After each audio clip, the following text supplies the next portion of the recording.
got a question here. How would you strategize as a marketing team of one for a small business? How would you strategize for a marketing team of one for a small business? Do they tell you what kind of small business? No. What I would do is I would just pick one marketing channel and that's it. Look to see where your competition is getting their sales from. So I would go check out paid ads on Google, paid ads on Meta's platform. I would check out if they're doing SEO and what keywords they're ranking for. I would check out if they're doing email marketing. The list goes on and on. So look at most of the channels. Look to see where they're getting most of their traffic, because you can see in most of these, there's so many marketing tools out there that show you this. Then based on there, you know what channel to focus on first. Because if that's what your competition's doubling down on, then you know that's probably driving a good chunk of the revenue, especially if you look at 3 or 4 competitors and they're all leveraging that same one channel as their main driver of traffic. It's probably their main driver of sales. That's where you should start focusing on first if you only have one person. Yeah, look, if you're marketing for one business, it's marketing 101. What is it? Marketing is bringing people to the point of sale. And so marketing means looking for where your attention actually is. It might be on Reddit, like it might be on YouTube, it might be on Twitter. Like you need to figure out where your audience is hanging out and the psyche of the audience and the messaging that works. This is why Reddit's really awesome for that stuff, to do some customer development. Yeah. You can also even look at reviews too for products that are similar in your space. So you have to do some upfront strategic work and then figure out, okay, well, where's my audience actually hanging out? And knowing that business is a game of resource allocation, that you have to allocate your resources into the channel that you're most comfortable with, right? So you and I, we used to start with writing. We might be comfortable with writing. We're okay with podcasting now, right? And so those might be the channels that we target first. So what is it for you? Maybe you're really entertaining. Maybe you're really good at video. Maybe you're like the rich BFF, where she's really entertaining with finance. She gets way more views than the other people. It's because she's got a take and she's got a little sass to her, right? And she we don't necessarily have that, but we just do what we're good at. So that's what I would say. Focus on one, figure out where your audience is hanging out, and then once you have more resources, once you maxed out a channel, then you can start to expand. Dude, it was so funny. The other day, I released a Twitter prompt on Chat GPT to improve your conversion rates, and I talk about the prompt I use to target your ideal customer. So you can actually ask Chat GPT who is the ideal customer for your product or service. It ends up telling you, and then it usually doesn't just give you one option. It gives you a list, like 5 or 10. And then you follow up with, out of the list that you showed, which segment makes up the largest buyer group, because then you got it. And then from there, you can ask them to show you marketing messages that appeal to that segment.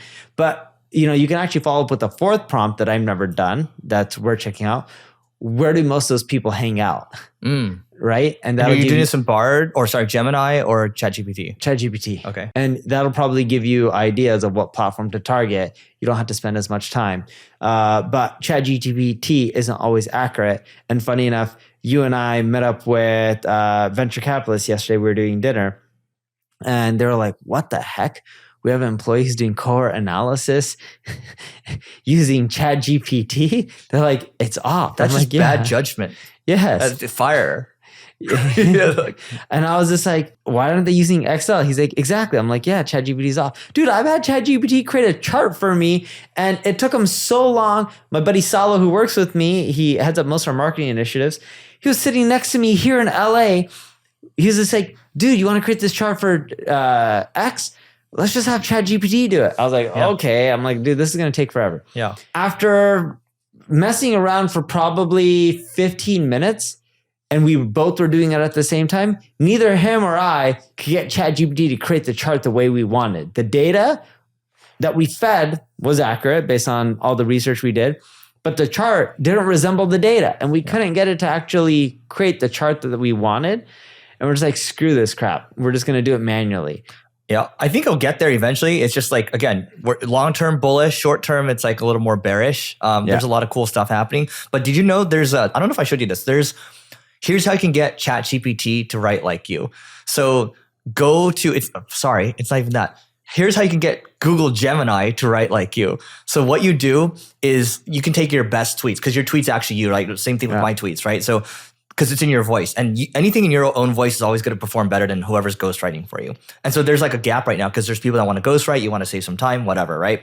So what I do is I took 10 of my top performing tweets historically that I liked the most, and I just said, okay, hey, you are the world's best copywriter, and I want you to suss out the nuances of how I write, any redundancies, and look at my thought patterns and all these things, right? And then here are my top 10 performing tweets over here. And then it's like, okay, got it, right? Then it's like, okay, well, I want you to write something about the latest marketing trends in 2024 using my voice. And then boom, it pumps it out.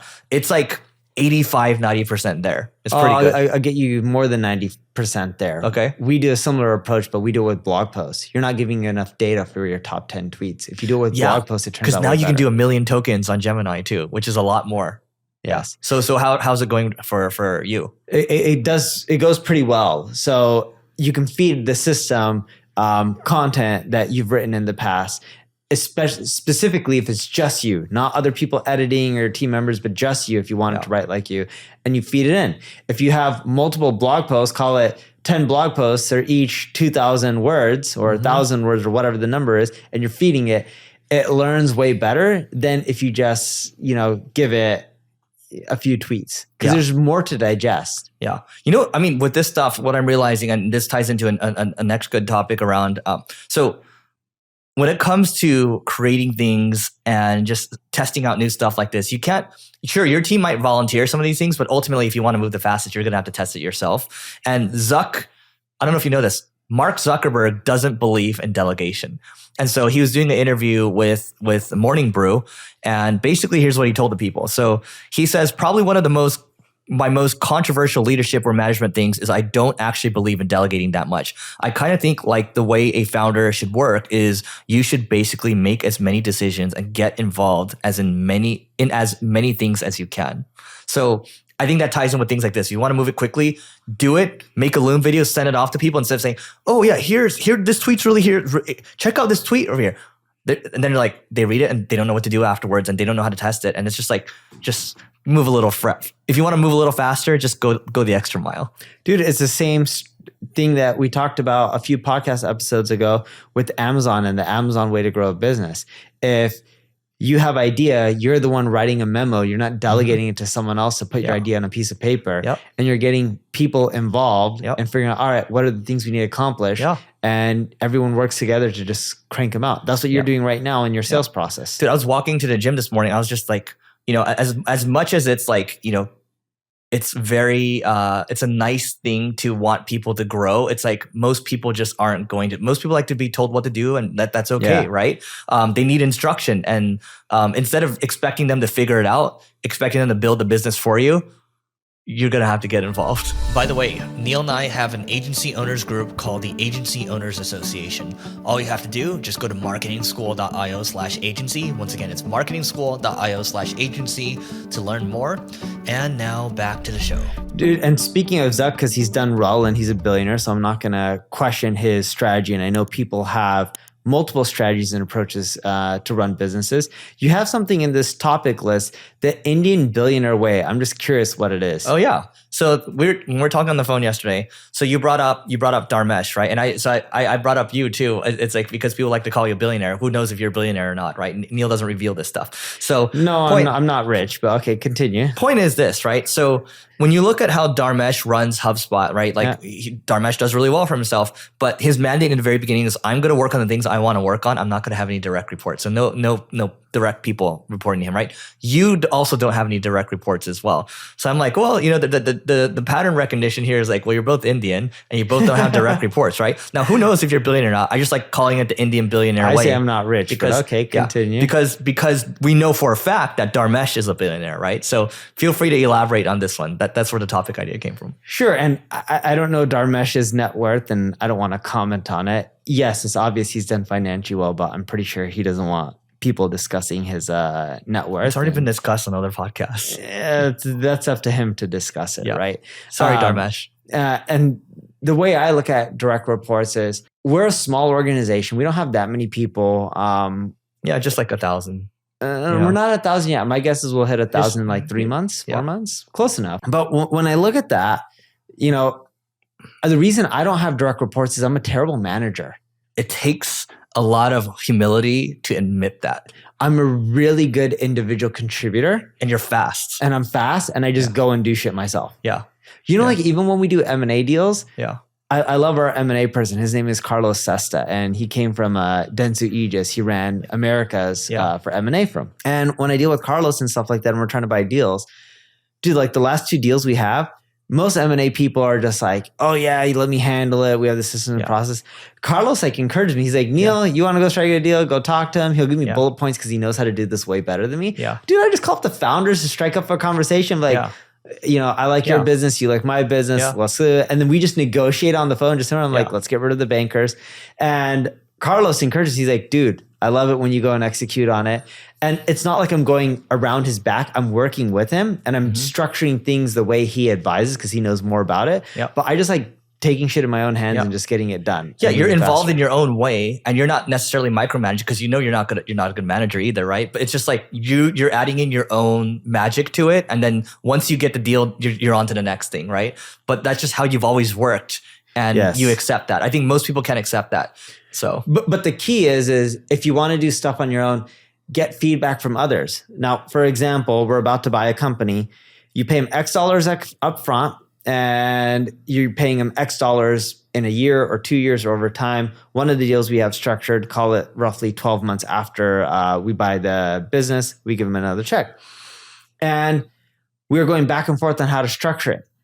Do you end up just making it where if you hit certain revenue numbers? Well, if you do that, then they can end up signing deals that just bring in revenue and bring in no profit. Do you end up making it where you're doing it on gross margins? Our CFO is like, well, our gross margins fluctuate quite a bit. It would be difficult to make it and it's not fair on the other end. I was like, okay.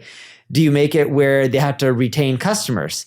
And we talked to them like, well, if you retain X amount of customers, we'll give you 40% of your money guaranteed, the rest based on renewals. And we went back and forth with the team internally. The point I'm getting at is, even if you're an individual contributor, like I was the one negotiating, I didn't just go to the business owners, right? Because there's 2 of them, and just say, hey, this is how we're going to end up doing the deal, and come out based on what I wanted to do. I talked to my team because they have more experience than I do in this. And they gave us ideas on what would work and what didn't. And once we all agreed upon what's the best solution, I then went back to the people. So the point I'm getting at is, even if you're that person who likes being an individual contributor and you don't like delegating or managing a lot of people, it doesn't mean that you shouldn't take the input from other people who know more than you. There's always someone out there who's smarter, who knows more than a specific topic than you may know. And it's wise to get their opinion, whether you take it or not. There's no harm in asking. There's an exercise that we've done over the years, and it's worth doing every maybe 2-3 years or so. It's called the Zone of Genius exercise. So I might go to you and say, hey, Neil, I want some feedback. Like, basically it's a survey, right? So it's basically, hey, what are the things that you find that I really enjoy doing and that I'm really good at, right? And that's your zone of genius. What are the things that I'm really good at, but I don't appear to enjoy to be doing, right? And it's like, what are the things that I'm just like, what I'm doing right now, but I just suck at, right? Yeah. And then you get the feedback from a lot of different people. It could be anonymous if you want it to be. I prefer to just be like, people name themselves. And then they give you the feedback in person, and it feels so liberating because it's like, yeah, that's what I actually want to do. And for the rest of it, sure, go hire people to help you there if you can afford it. Wait, have you done this for yourself? Yeah, I have a sheet. So what's your zone of genius? My zone of genius is when I'm networking, like building relationships. So that I think I'm really good at. The other one is like creating and marketing. That because it feels like I'm playing a game, right? Like those are the 2 areas I'm good at. The curse for me is like I'm a pretty like okay to decent manager, and like that's the gift and the curse too, right? Yeah. Because then I have to like, I'll just, no, you should do it this way. But if you're just like, I suck at it, it's like, I'm just not going to touch it, right? Like that's better. So it is what it is. Yeah, I typically focus most of my time on strategy over anything else. Yeah. And I love it. I have fun with it. I've never done a zone of genius thing. I just tend to focus on what I love. And typically what someone likes is usually what they're good at naturally. I think you're probably already aware of your zone of genius, but like I'll send you the template if you want to send it to a few people you work with, because it's always interesting to look at too. Yeah, actually, I would actually send it to a few of the people I work with. Okay, I'll send it to you. All right, everyone. So that is it for today. Please don't forget to rate, review, subscribe. Also, if you want more stuff like this, you want to hang out with Neil and I was going to say neilpatel.com, but it's not neilpatel.com. Marketingschool.io/agency to go apply to the Agency Owners Association. Dude, when are we doing it? Don't we have dates picked out? May 8th to the 10th. So depending on the level that you're at, go ahead and apply, and we'll see you inside. Bye.